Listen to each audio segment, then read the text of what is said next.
Tuki and Toys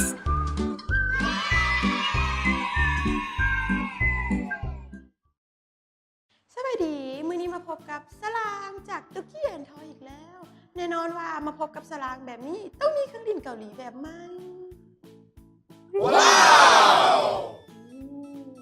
นี่คือเครื่องดื่มเกาหลีแบบใหม่มีชื่อว่าโปโรโร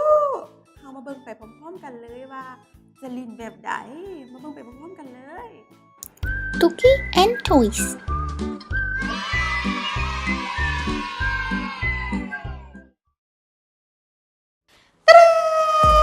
นี่คือเครื่องลิ้นเซตโปโรโรมี5เซตนี้เลยเซตทำอิฐก็คือโปโรโรนี่เซตหมอนี่ตัวที่2ก็คือเซตจุบดินคือรุ่ง นี่มันสามารถขายได้ตัวที่3ก็คือรูฟี่ทรงขนมนั่นเองตัวที่4ก็คือแพตตี้เลือดเพลิงเลือดเพลิงแล้วสุดท้ายนี่เลยก็คือแอดดี้เป็นตำรวจวีโบเข้ามาลิ้นน้ำกันเลย 가슴마다 고운 사랑 모아 우리 함께 만들어봐요 아름다운 세상 นี่คือร้านขนมของโปโรโรนี่ขายขนมกันเลยอันนี้ลูกค้าของเราซื้อสลางสลางอยากได้ขนมฮัลโหลอันนี้เป็นร้านขนมของโปโรโรบอไม่แล้วก็อยากได้คัพเค้กนะมาส่งให้ข่อยได้บอยเช่นมอได้โอเคเดี๋ยวไปส่งให้เด้อเจ้าโอเคเดี๋ยวข่อยจะถ่ายเด้อนี่โอ้มีลูกค้าสั่งขนมนี่ลูกค้าสั่งขนมใส่นี่งับไปส่งขนมมาเช่นหม้อวิ่ง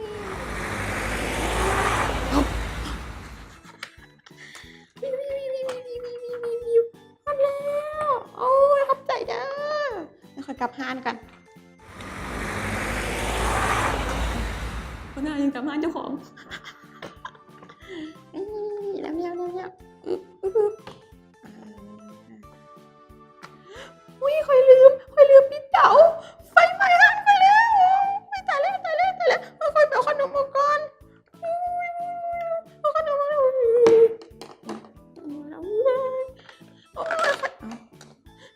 ไปสมัครก่อนติดอยู่ในหันบันนี้ตายบันนี้โทรหาเจ้าดับเพลิงค่อยๆเด้มาแล้วพี่โอ้ยตายต่ำพี่ตายบันนี้เราจะไปช่วยแล้วนี่ถอยรถมาทุกคนถอยรถมา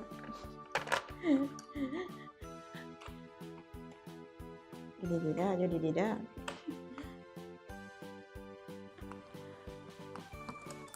โอ้ไปโอ้ยเราบาดเจ็บได้ดิ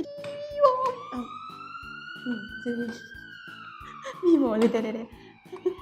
พาคนเจ็บเขาเลยนี่พาคนเจ็บคนนี้ไป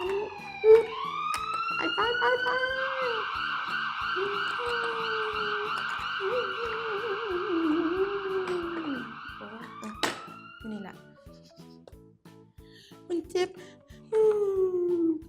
อันนี้ต้องหาตำรวจให้ค่อยดิตำรวจมาแล้วมาเบิ่งห้านเสียหายไปแล้วนี่เสียหายหลายได้นี่เพราะว่าออกจากห้องหมอแล้วมาเบิ่งห้านจุกคนตายแล้วไปเสียหายหลายตำรวจมาเบิ่งโอ้เจ้าต้องได้แปลงห้านได้ดิเจ้าโทรหาสร้างมาแปลงห้านเจ้าเด้อโอเคเดี๋ยวค่อยมาแปลงห้านมาแล้วกันสร้างมาแล้ว อันนี้คือว่าจอดดีๆช่างมาเลยไม่ยอมไก่จะแบ่งงานในใครนี่จุกเอาขนมมันใหม่ๆออกเลยเด้อขนมใหม่ๆตัวนี้เลยวะโ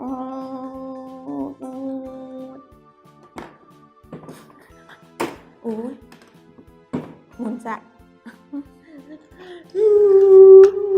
เอาอีก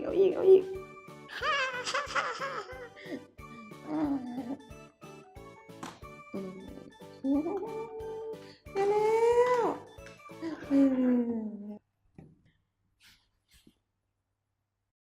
Tuki and Toys.